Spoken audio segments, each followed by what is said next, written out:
Good morning, colleagues, friends, and family members. Please be seated. Thank you. Thank you.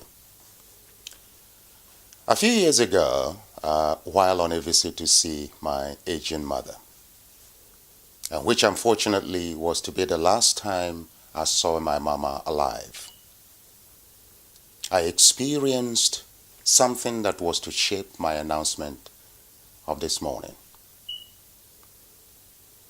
On my way from the airport to a friend's place, to avoid a heavy traffic ahead, the taxi driver made his way through an alleyway. We passed by a large refuse dump site brimming with flies and deadly stench. To my horror, I saw women, children, cats, and dogs scavenging for food and whatever they could lay hold of to support life. That such was possible in a country, our nation, endowed with huge natural and other resources, made me shed tears. The taxi driver, noticing how stressed I was, said to me, "Oga, you haven't seen anything yet.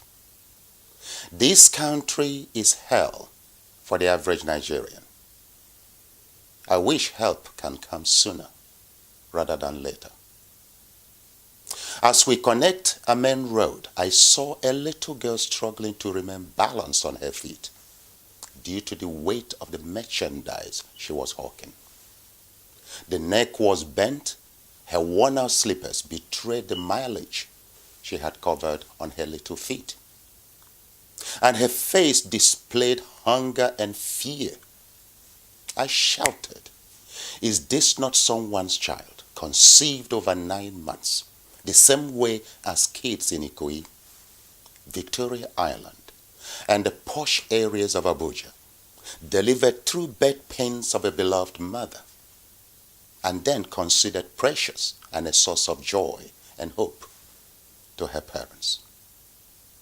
I was not only saddened, shocked, but also ashamed of what the politicians had turned the black race into. I reached the conclusion that something must be done.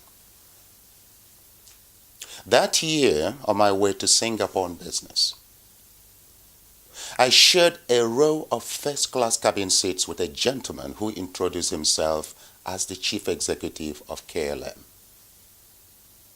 He said to me, "You must be a Nigerian." I replied, "You're right, sir. But what made you think so?" "I began my career with the aviation industry in Lagos, Nigeria," he said. "I believe you are destined to liberate your country," he stressed. He advised me to purchase and read a book written by Lee Kuan Yew, the founder of modern Singapore, captioned, "How to Build a Nation." Our conversation ended there. On touching down at the Singapore airport, I purchased the book and I have read it several times ever since. Interesting. This experience, or rather advice from the CEO of KLM, struck a chord with my experience in Moscow while on an European Union perestroika consultancy project and at the invitation of the Russian president. One afternoon, I was kidnapped by the Secret Service and interrogated for almost an hour. You see, I was the only African among experts on that mission. At the end of the interrogation, the chief of the Secret Service impressed on me the need to return to my country and employ my expertise in liberating the nation. In China, while on a consultancy mission on behalf of my institution, I had another experience. At the end of our mission in China, covering different cities, including Beijing, the head of the academic community in Guangzhou and his team entertained us in one of the top restaurants. Everything was perfect. The food, the wine, the Chinese music, the room ambience. But the waiter. She refused to serve me or touch any plate, spoon, or cup I had used because of my color. It did not matter that I was whining and dining with the Chinese top academics and representatives of the Chinese Communist Party. I was not worthy of her service or respect because of my race. She was humiliated and dismissed on the spot by the restaurant manager. Well, as you can imagine, the night was never the same after that incident. It transformed my view of life.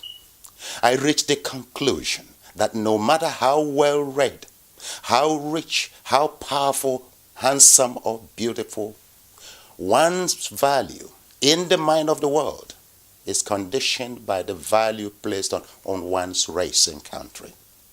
So I promised myself and generations to come that I would transform the image of Nigeria and the black race, given the opportunity. That opportunity presented itself with the coming into power of the APC government, which by its style of governance succeeded in educating Nigerians on the importance of voting individual competencies rather than parties and zoning, and based on issues rather than tribe, ethnicity, or religious affiliation. The consequences of the 3-year reign of the APC-led administration are all too clear to see. You see, I'm not a fan of statistics on Nigeria, for many are out of date and grossly inaccurate. From national population to unemployment statistics. However, there are easily verifiable and observable indicators that reinforce calls for a new approach to our national politics, governance, political system, and leadership. If Nigeria is to remain united, peaceful, prosperous, and progressive. I'll give you some examples. The 2017 Global Competitiveness Rankings by the World Economic Forum scored Nigeria out of 137 countries as follows. Roads quality, 127th. Airport quality, 125th. Electricity supply, 132nd. Education system, 120th. Maths and science, 118th. Innovation, 112th. Life expectancy, 133rd. Security, 127th. Trust in politicians, 130th. That is telling and verifiable. You will agree. If these scores remain unchanged, what future awaits this and future generation? We must put a united front and act now. I have just returned from a working visit across our country. I was at local barber shops in Lagos, had lunch in a local motor park restaurant at Owerri, Imo State, met with a crowd of young people at the INEC head office at Ihazo local government, exchanged views with taxi drivers, listened to the anxieties of a single mother with 3 kids struggling to make ends meet. I purchased buns from an accounting graduate hawking street to street for survival. I saw distress, shame, anger, frustration written all over her face. Mistrust of government and politicians, fear of ballot rigging and the resulting reluctance over PVC registration, and uncertainty about their future were obvious. There were equally revealing encounters that pointed the direction of a troubled and abused nation, yearning for salvation. In Lagos, I saw road construction near completion. The finishing of the pavements and drainage systems appeared childish and lacked professionalism and quality standards. It was a verdict on the quality of our workforce, our education system, and the engineers it churns out yearly. It was an indictment of a flawed and corruption-infested contract award process haunting our nation. I traveled on an executive class bus service to Imo State. To my surprise, the company official policy permits passengers to wee-wee on board, but prohibits them from poo-poo, though the executive bus is equipped with a fully functioning onboard lavatory. Despite this inhuman and illegal condition, Nigerians pay a premium fare for such service. At every turn in our country, Nigerians are abused, extorted, and denied justice. It will stop. At police roadblocks, I watched as police officers not only collect bribes, but also name their price and openly give change to drivers as though trading in commodities. On a flight to Lagos from Abuja, extortion was obvious at the baggage screening points. A female security operator, so eager to seize a bottle of Gillette shaving product in my hand luggage, abandoned her machine to chase after my bag. In the process, my friend's bag with a bottle of water and other liquid substance passed unquestioned. Once she noticed 2 coat hangers holding my suit, she claimed they were prohibited and confiscated them. Yet those coat hangers had traveled across several international airports, including UK, United Arab Emirates, France, Ethiopia, South Africa, China, and the Netherlands on international flights. It begs the question, how safe are passengers in the hands of these extortionists in security uniforms? On board the aging aircraft to Lagos, I derived great pleasure and satisfaction from the Nigerian pilot, whom I considered the best in the world based on his skills in handling the aircraft as well as nervous passengers. Nigerians are good at what they do when well trained and given the opportunity to perform. They are performing miracles across the world, contributing to the progress and economic stability of nations, from UK to the United States. You see, in the end, I reached the conclusion that there is hope for Nigeria, but a lot of hard work is required. So today, after months of patiently observing the political scenes and dramas in our country, I present myself for scrutiny and to contest and assume the office of the President of the Federal Republic of Nigeria come 2019. I am contesting not because I am older or younger than President Macron of France, 39, Sebastian Kurz of Austria, 31, the newly elected Mahathir bin Mohamad of Malaysia, 92, and Donald Trump of USA, 72.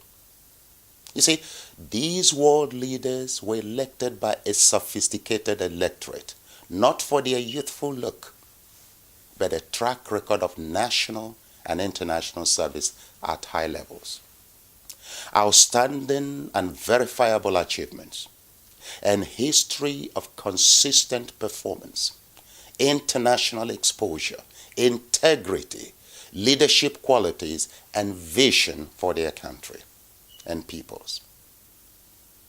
Now, if these attributes are good for the people of France, Austria, Malaysia, United States, and many other progressive countries, they are equally essential for the leadership of the largest democracy and most powerful country in Africa, our homeland, Nigeria.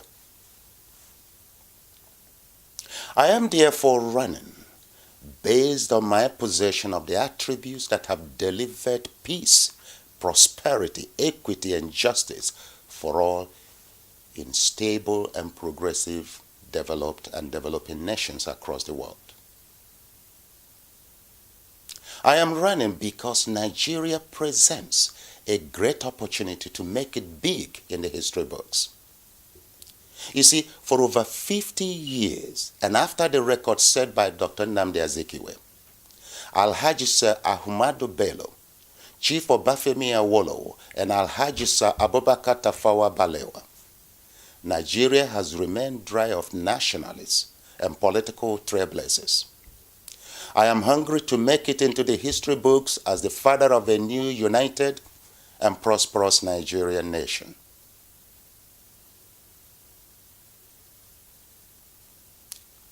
A significant part of politicking is played at the world stage of diplomacy, negotiations, and agreements.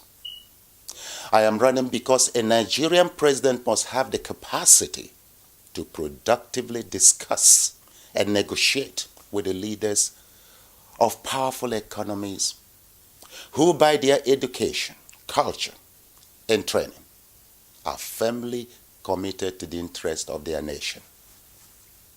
Speak fast, reason fast, come to the table well prepared based on the best intelligence available, and surrounded by a team of experts. So you can see why most African leaders return from such summits empty-handed and only with photo opportunities and handshake. I am ready and equipped to make Nigeria and Africa proud at every opportunity, locally and international.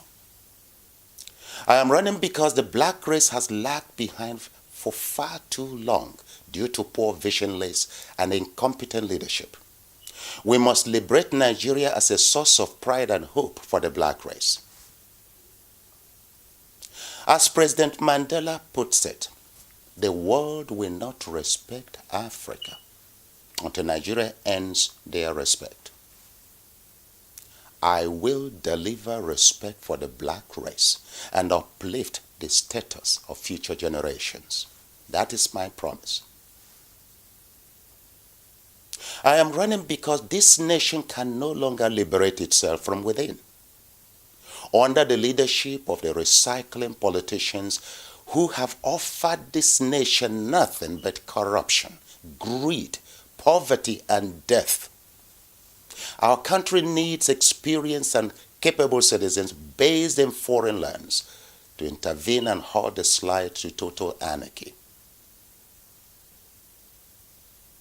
I am running because my hands are clean, my conscience clear. I am not a cultist nor a ritualist. I have no political godfather and owe allegiance only to God himself. The grace of God follows me wherever I go. I am not a product of the Nigerian corrupt system. Therefore, I am the best equipped to hunt down corruption, destroy the barbarism of ritual killings, kidnapping, armed robbery, and terrorism, and set our nation free. I am running because the current administration has given its best. However, their best is not good enough for our nation, not good enough for our economy, not good enough for our pensioners, not good enough for our youths, not good enough for our health, not good enough for our security, not good enough for our image abroad, and not good enough for our future. Under my administration, our future is bright, you see. So here I am, academically and professionally qualified, experienced, internationally exposed, with verifiable track record of accomplishments, and determined to reform and advance this nation to its rightful place in the community of progressive and peaceful nations. I am a double graduate of the University of Wales, Cardiff Business School, United Kingdom, with MBA in finance and PhD in budgetary control systems. I'm a chartered and experienced management accountant and a senior academic at the Newcastle Business School in United Kingdom. I have been actively involved in consultancy and collaborative venture projects in Russia, Ukraine, China, Singapore, Greece, South Africa, and other places. I am one of the principal architects of the most successful postgraduate program in our university and received several awards for excellence in program management and delivery. I have taught and graduated thousands of students of all races and religious persuasion across the world at undergraduate, master's, and doctoral levels. Now, my over 20 years experience in higher education across the world led me to the conclusion that Africans are not inferior to any other race. God created Africans, Asians, white, and every other race equal. Our major problem as black people, as Africans, is leadership. I am in this race to prove the capabilities and ingenuity of the black race. Please join me. Today, I declare my candidacy for the office of the President of the Federal Republic of Nigeria. My administration will be transparent, professional, inclusive, and will tap the skills and professionalism of Nigerians in diaspora and international experts. Security, the economy, education, and health will be given priority. The Nigerian civil service sector, the engine of our national security and progress, will be updated to world standards, thus incorporating the principles of value for money to the taxpayer and total quality management. This is aimed at delivering the following clearly mapped out national vision. Nigeria must rank among the best countries to live, work, and invest in, visit, get world-class education and health care within the next 15 to 20 years. It will be done. My administration will end the politics of hate, selective justice and exclusion, deliberate concentration of power and economic development to privileged regions and cities, and sponsor terrorism against our indigenous peoples. They will be replaced by inclusive governance, lean government, ethical and competent leadership, balanced distribution of national wealth and economic development initiatives, Iron Dome zonal security policies, clearly defined vision, 10 to 20-year development plan, liberty, equity, and justice for everyone in our country. We will do ordinary things extraordinarily well for our nation and peoples. For over 20 years, the people of Europe, Asia, and America trusted me with the education of their children, training of their managers, and representing their institutions internationally, though a foreigner of African origin. You, my homeland, my people, too, can trust me. And trust me with a mandate to transform our nation with the expertise, professionalism, and ethical leadership skills acquired while serving the advanced nations. I will deliver security, prosperity, and all the amenities of modern statehood across our federation. Oversee the restructure of our country for local and global competitiveness within 2 years. Embrace modernization and democracy, but without sacrificing our national identity, cultures, values, our heritage, and our roots. On behalf of our country, I will build a network of friendship with world leaders on equal terms and for mutual benefits, and collaborate with multinationals and reputable international bodies on our own terms.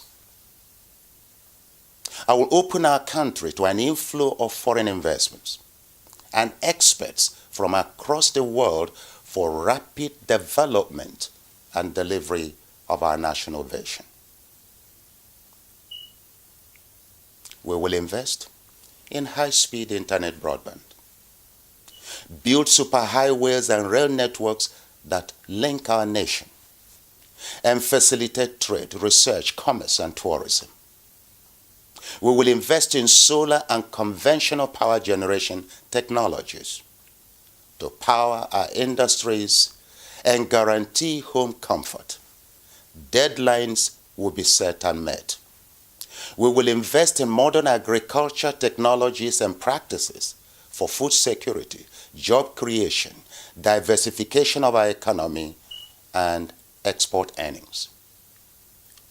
We will establish world-class universities, hospitals, and ultra-modern airports to establish our country as the best destination for health tourism and world-class education in Africa, and the air travel gateway to the heart of our continent, Africa.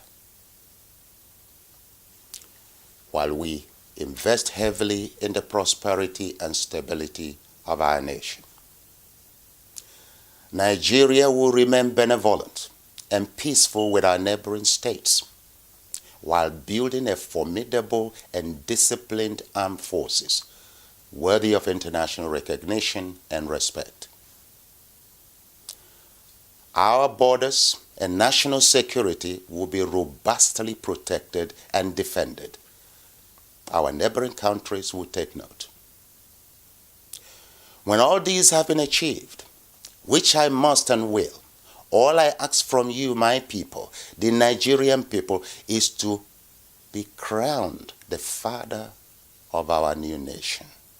That's why I'm in this race. God bless a restructured, united, and progressive Federal Republic of Nigeria.